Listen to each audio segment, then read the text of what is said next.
जिंदगी देती है तजुर्बे बेशुमार, होते हैं कितने ही हद से बेशुमार।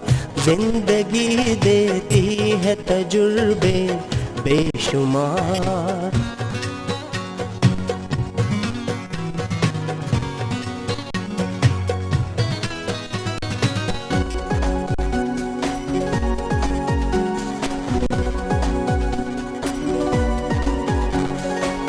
है मसरत की बरसात और गम कभी, जश्न खुशियों के हैं और मातम कभी। सुख का मौसम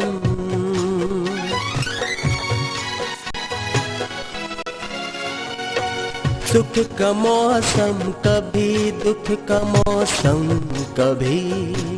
चलते ही रहते हैं सिलसिले बेशुमार, चलते ही रहते हैं सिलसिले बेशुमार। जिंदगी देती है तजुर्बे बेशुमार, जिंदगी देती है तजुर्बे बेशुमार बेशुमार।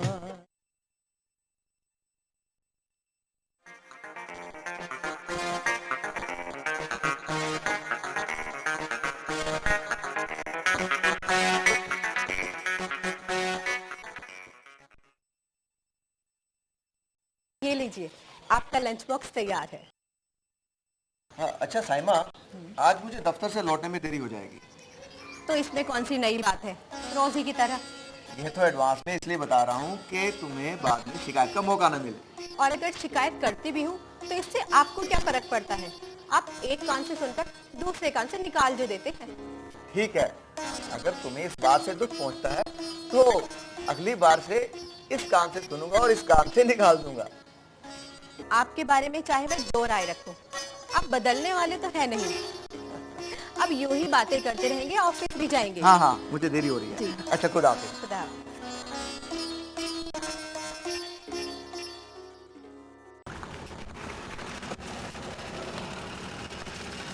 क्या आप मुझे लिफ्ट देंगे?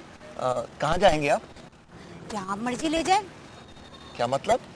मतलब बिल्कुल साफ है, कोई अच्छा हमसफर मिल जाए तो मैं तो अपनी मंजिल भी बदलने के लिए तैयार हूँ।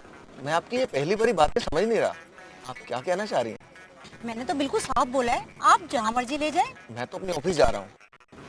तो मैं भी आपके साथ ऑफिस चलने के लिए तैयार हूँ। इस बहाने में आपको ऑफिस भी देख लूंगी। नहीं नहीं, मैं आपको अपने ऑफिस नहीं लेके जा सकता। तो ठीक है, आप मुझे नेहरू सर्कल ही ड्रॉप कर दीजिएगा। ठीक है, आइए।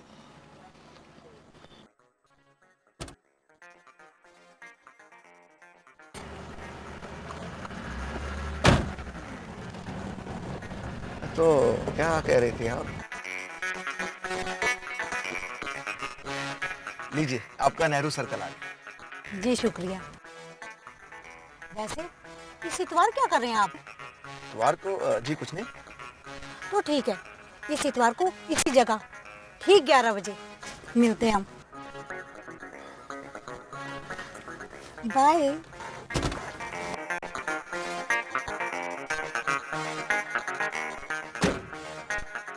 अरे हाँ, मैं तो आपका नाम पूछना ही भूल गई।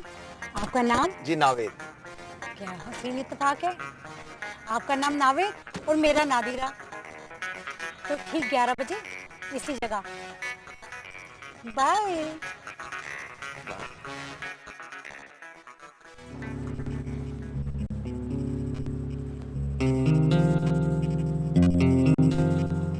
नादिरा ने 11 बजे का टाइम दिया था, 11:30 बजने को हो गए और कहीं दिखाई नहीं दे रही।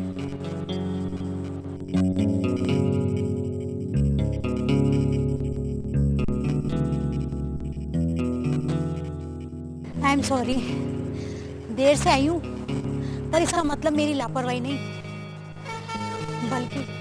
बल्कि मेरी मजबूरी है। मैं समझता हूँ। आइए बैठते हैं, बैठ के बात करते हैं। बैठिए बैठिए। चलिए इन बातों को जाने देते हैं, खुलकर बात करते हैं। अब ये बताइए कि आपने मुझे यहाँ क्यों बुलाया? नावेद जी, ये ऐसा सवाल है जिसका जवाब आप खुद भी बहुत अच्छी तरह से जानते हैं। ओके, तो फिर हम खुलकर बात करते हैं। तुम मेरे बारे में क्या जानती हो? मैं तो बस इतना जानती हूँ कि आप मुझे बहुत बहुत अच्छे लगते हैं। लेकिन नादिरा, इतना जान लेना जरूरी नहीं है। मैं एक शादीशुदा मर्द हूँ और मेरी एक बेटी भी है। तो क्या हुआ, मैं भी शादीशुदा हूँ। क्या तुम शादीशुदा हो? हाँ, बस फर्क इतना है कि मेरी कोई औलाद नहीं है। तुम्हें अपने शोहर से बेवफाई करते हुए शर्म नहीं आती? ऐसे मर्द से कैसी वफादारी जो औरत को खिलौना समझता हो और 10 औरतों के साथ रंगरलियां मनाता हो। आपको देखा तो मुझे लगा वो प्यार मुझे आपसे ही मिलेगा, इसीलिए मैंने आपको यहाँ बुलाया है।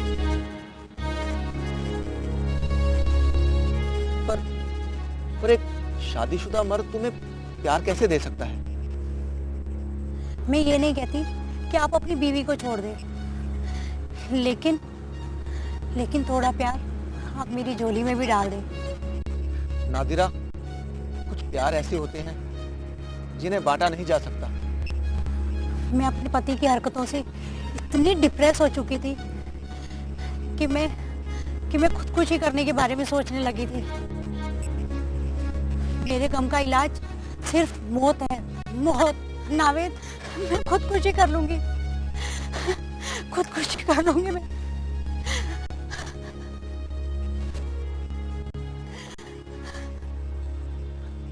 नादिरा, ठहरो, मुझे कुछ देर सोचने की मोहलत दो।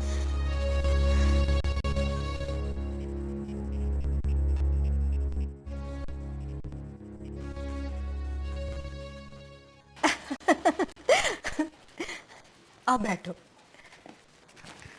और सुना, कैसी है तू? मैं फाइन, तू अपनी बता। बस मजे में कट रही है। 3-4 दिन से तेरी याद आ रही थी, सोचा आके मिल ही लूं। अच्छा किया जो तू आ गई, मुझे भी तेरी बहुत याद आ रही थी। झूठी, अब तू बूढ़े की बात बना रही है। ठीक है, नहीं मानती तो मत मान। पतिदेव कहाँ रहते हैं, तेरे दिखाई नहीं देते। उन्हें ऑफिस में कुछ ज्यादा ही काम रहता है, इसलिए अक्सर देर से ही आते हैं। देख सीमा, पति अगर अक्सर देर से घर आए ये अच्छी बात नहीं है।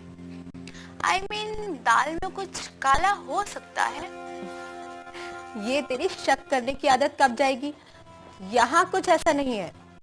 चलो मैं मानती हूँ कि मेरी शक करने की आदत है, लेकिन मर्दों के पास औरतों को धोखा देने का सबसे मजबूत बहाना होता है काम, और इस बहाने को जांचते रहना चाहिए।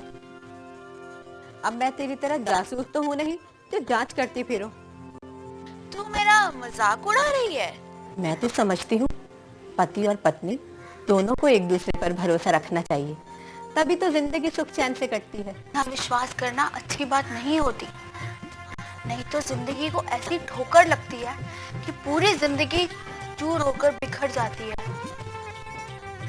अरे तू तो कुछ ज्यादा ही सीरियस हो गई। अब अपनी फिलॉसफी बनकर और किचन में चल, तेरी मनपसंद डिश बनाते हैं। हेलो नादिरा, तुम कहाँ हो? मेरी बात सुनो। मेरी बात ध्यान से सुनो नावेद, इस वक्त मैं तुम्हारे से ज्यादा बात नहीं कर सकती, इसलिए कल मुझे 2 बजे गोल्डन पार्क में मिलो, सारी बातें वहीं होंगी। मेरी बात तो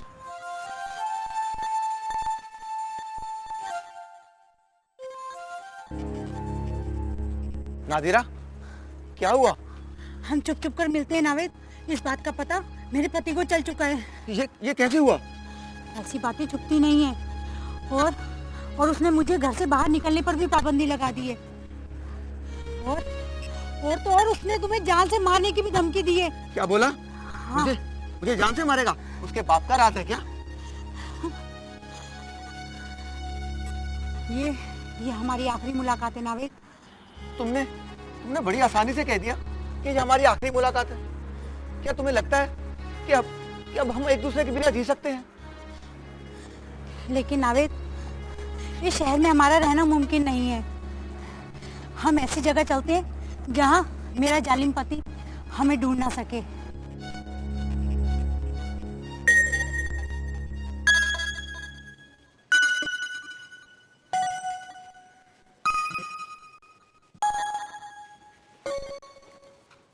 क्या बात है, आप अभी तक सोए नहीं? नींद नहीं आ रही। 2 दिन से देख रही हूँ, आप कुछ परेशान से लग रहे हैं। क्या मैं वजह जान सकती हूँ? साइमा, कभी कभार जिंदगी में ऐसा मोड़ आता है कि अपनी 2 प्यारी चीजों में से एक को चुनना पड़े तो फैसला लेना मुश्किल हो जाता है कि आदमी किसे अपनाए और किसे छोड़े। मैं कुछ समझी नहीं, साफ साफ बताइए। मुझे अपनी जिंदगी का एक बहुत सुनहरी मौका मिल रहा है, पर मुझे उसके लिए कुर्बानी देनी पड़ेगी। लेकिन कैसा मौका और कैसी कुर्बानी, बताइए तो सही। मुझे एक कंपनी की तरफ से अमेरिका में नौकरी की ऑफर मिली है, पर मजबूरी ये है कि मैं तुम्हें और खुशबू को साथ नहीं ले जा पाऊंगा और मुझे 5 साल का कॉन्ट्रैक्ट भी करना पड़ेगा। समझी, मतलब मुझसे और खुशबू से जुदा होने का गम आपको सता रहा है। मैं मानती हूँ, आपसे अलग होकर हम भी खुश नहीं रह सकते, लेकिन ये 5 साल कब गुजर जाएंगे पता भी नहीं चलेगा। मेरे ख्याल से आपको ये मौका हाथ से नहीं जाने देना चाहिए। तुम ठीक कहती हो, मुझे ये मौका हाथ से नहीं जाने देना चाहिए। साइमा, तुम नहीं जानती, तुम्हारे इस जवाब ने मुझे बहुत बड़ा फैसला लेने में मदद की है। मुझे ये मौका हाथ से नहीं जाने देना चाहिए।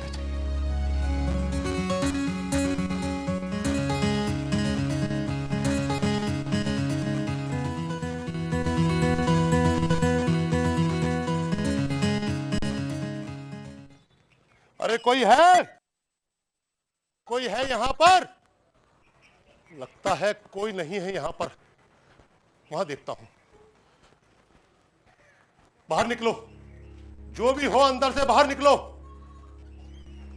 शौहर कहाँ है आपका? आप कौन है और इस तरह चिल्ला क्यों रहे हैं? मैं पड़ोसी हूँ आपका, सामने वाले घर में यहाँ पर रहता हूँ। शौहर कहाँ है आपका? मेरे शौहर तो सुबह 4 बजे ही ऑफिस के काम से निकल चुके हैं। अरे वो कहीं काम वाम से नहीं गया है, तो फिर? वो मेरी बीवी को भगा के ले गया है। ये क्या कह रहे हैं आप?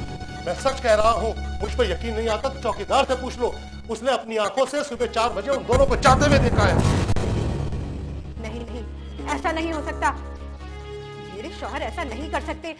मैं अपने शौहर को अच्छी तरह से जानती हूँ। अरे मैं भी अपनी बीवी को बहुत अच्छी तरह से जानता हूँ। बड़ी बेवफा है वो, समझी? कुछ भी कर सकती है। उसे इस काम को करने में जरा भी शर्म नहीं आएगी।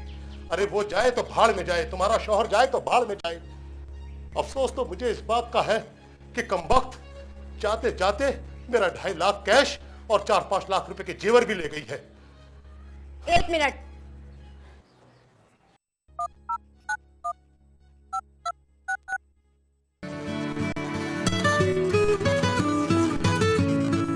फोन आ रहा है। घबराओ मत, तुम्हारे पति का नहीं है, साइमा का है। कर लो उस बेचारी से भी आखिरी बार बात, फिर मेरी तरह सिम कार्ड तोड़ के फेंक देना। कर ही लेता हूँ बात। हाँ साइमा, बोलो, क्या बात है? ये मैं क्या सुन रही हूँ? आप एक औरत को लेकर भागे हो? भागा नहीं हूँ, उसके साथ जा रहा हूँ। तो इस तरह चोरों की तरह मुंह छुपा कर क्यों जा रहे हो? मुझे फोन दो। आओ। तुम्हारा पति बोल रहा है बीच में। देख बे, मुझसे पंगा लेना तुझे बहुत महंगा पड़ेगा। सीधी तरह से चुपचाप मेरा पैसा और मेरा जेवर मुझको लौटा दे, वरना बहुत खतरनाक आदमी हूं मैं। मगर नादिरा कह रही है कि वो तुमने उसे दहेज में दिया है। तू जहां कहीं भी जाएगा मैं तुझको ढूंढ निकालूंगा, मुझसे छुप नहीं पाएगा तू। ऐसी तो तू क्या मुझे तुम इस फोन के जरिए ढूंढ निकालेगा? तो सुन, और साइमा को भी बता देना कि जिस तरह से मैंने उसे अपनी जिंदगी से निकाल दिया है, मैं ये सिम कार्ड भी निकाल कर फेंक रहा हूं, फिर ढूंढते रहना। Hello hello. फोन काट दिया, फोन काट दिया उसने।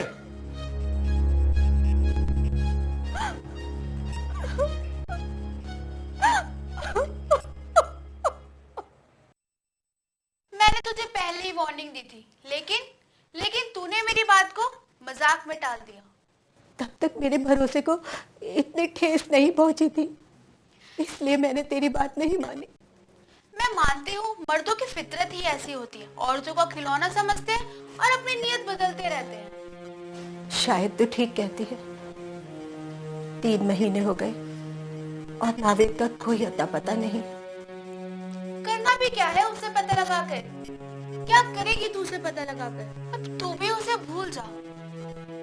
अब मुझे ये घर खाली करना पड़ेगा। नावेद ये घर बेचकर गए हैं। Oh my God. और खुशबू के कॉन्वेंट से भी उसकी प्रिंसिपल का फोन आया था। उसकी 2 महीने की फीस बाकी है। समझ में नहीं आता मैं क्या करूं। अब तुझे अपने पैरों पे खड़ा होना पड़ेगा। मगर कैसे? नौकरी इतनी आसानी से नहीं मिलती। मेरी नजर में एक नौकरी है तेरे लिए। सच? हाँ सच। यही पास में एक रिटायर्ड ऑफिसर है। उन्हें अपनी बीवी की देखभाल के लिए एक ऐसी औरत चाहिए जो 24 घंटे उनके पास रहकर उसकी देखभाल कर सके। क्या तुम ये करोगी?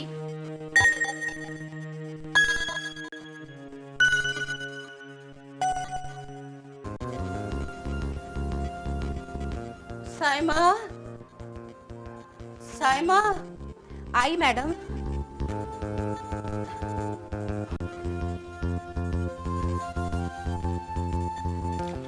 मैं आपके लिए चाय लेकर आती हूँ। रुको, जी मैं तुमसे कुछ बात करना चाहती हूँ। जी कहिए। तुमने मेरे लिए इतना सब कुछ किया, इतनी खिदमत की, इसका शुक्रिया मैं कैसे अदा करूँगी?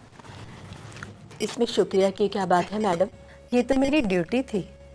तुमने ये खिदमत ड्यूटी समझ कर नहीं की। इस खिदमत के पीछे मोहब्बत थी, हमदर्दी थी, लगाव था, जो अपनों के साथ होता है। वो तो होना ही था मैडम। आपने मुझे अपना जो समझा। इसलिए अपनेपन के खातिर मैं तुमसे कुछ कुछ कुछ कहना चाहती हूँ। कहिए। साइमा, मुझे लगता है मैं ज्यादा दिन जी नहीं पाऊंगी। ऐसा मत कहिए मैडम। अल्लाह करे आपको मेरी भी उम्र लग जाए।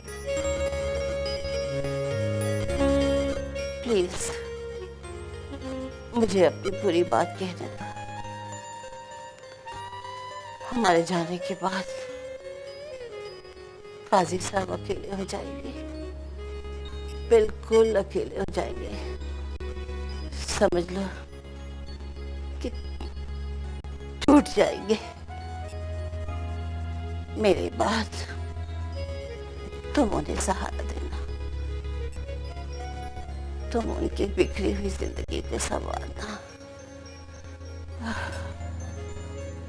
ये आप क्या कह रही हैं मैडम? मैं तुमसे कोई वादा नहीं ले रही, तुमसे रिक्वेस्ट कर रही हूँ। तुम दोनों को एक दूसरे के सहारे की जरूरत है। तुम मेरी बात पे गौर करना। तुम दोनों अगर एक दूसरे के हो जाओगे तो मेरी रूह को बहुत सुकून मिलेगा।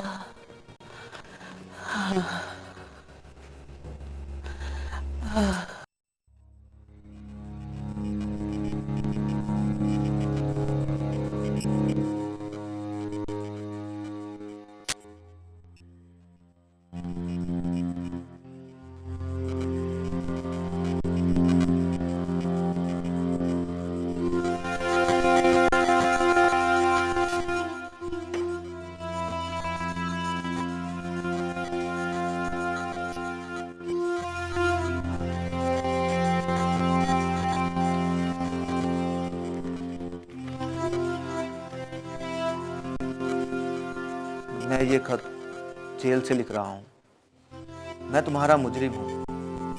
मैंने तुम्हारे साथ जो धोखा किया वो गुनाह माफ करने के लायक नहीं है। याद है एक बार तुमने कहा था हम सभी उलझी हुई डोर की तरह हैं। हम चाहते हैं कि दूसरा हमें सुलझा दे। अब ये दूसरे की धीरज पर है कि वो हमें कितना संभाल कर सुलझाता है, तो गांठें खुलने की बजाय और बढ़ जाती हैं। इस वक्त मेरी उलझी हुई गुत्थी तुम्हारे हाथ में है। मेरे पास ना तो जमानत के पैसे हैं और ना ही कोई मदद करने वाला है।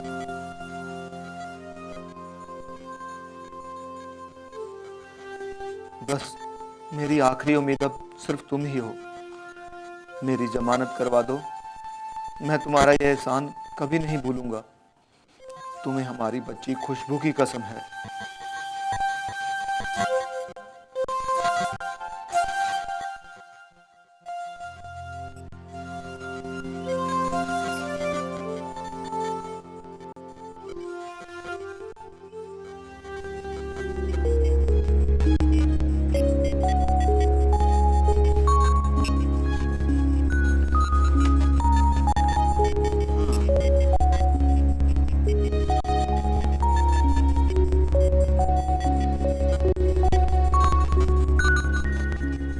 शायद आप हमसे तवक्को रखते हैं कि हम आपके हामिद की जमानत करवा दें, हैं?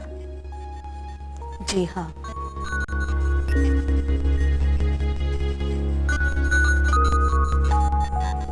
और ये काम आप ही करवा सकते हैं। ठीक है, अगर आपको ऐसा लगता है तो ये काम हो जाएगा। मैं आपसे एक बात पूछना चाहता हूँ। जी पूछिए। क्या आप आज भी अपने शौहर से उतनी ही मोहब्बत करती हैं? जिस आदमी को मोहब्बत का मतलब ही नहीं पता, उससे भला कैसी मोहब्बत। मैं ये काम इसलिए नहीं कर रही कि मुझे नावेद से प्यार या हमदर्दी है, बल्कि इसलिए कर रही हूँ क्योंकि उसने मुझसे भीख मांगी है। मेरी बेटी, मेरी बच्ची खुशबू के नाम पे भीख मांगी है, इसलिए मैं उसे ना नहीं कर सकती।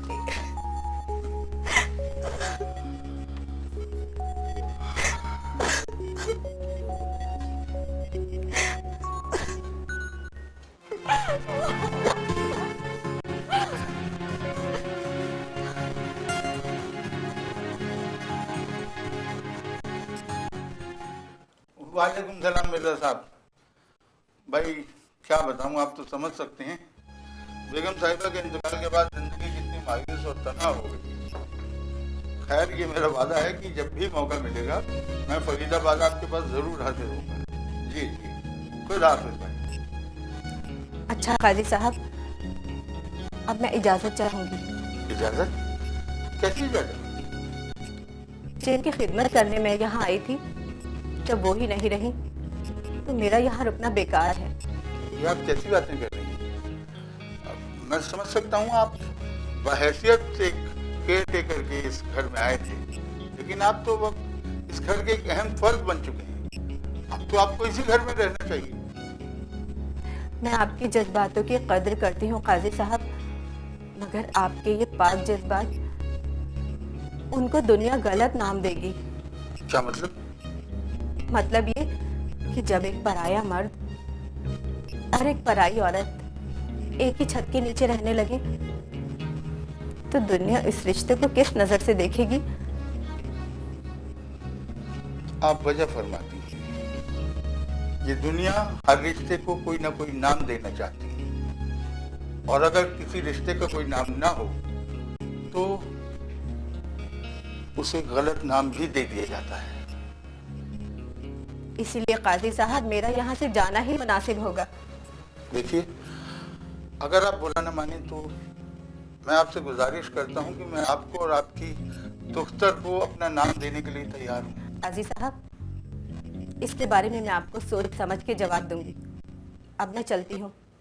खुदा हाफिज। अल्लाह हाफिज।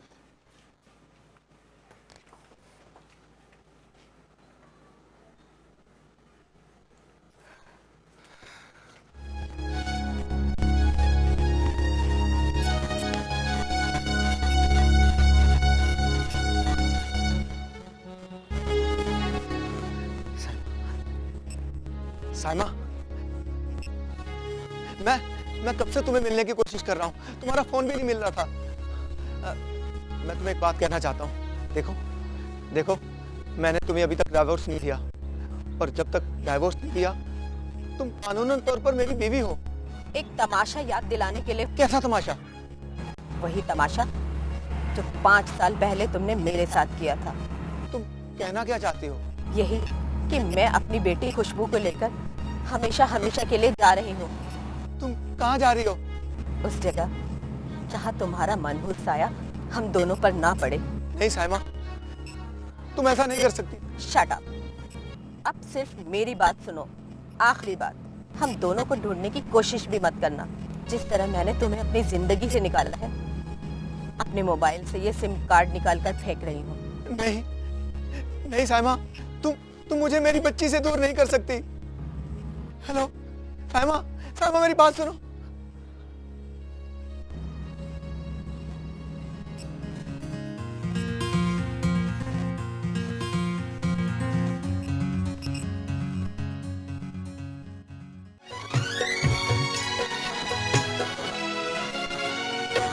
फिर भी एक बात हरगिज़ ना ये भूलना, अश्क के साथ है कहे बेशुमार, अश्क के साथ है कहे बेशुमार, जिंदगी देती है तजुर्बे बेशुमार, जिंदगी देती है तजुर्बे बेशुमार, बेशुमार, बेशुमार, बेशुमार, बेशुमार।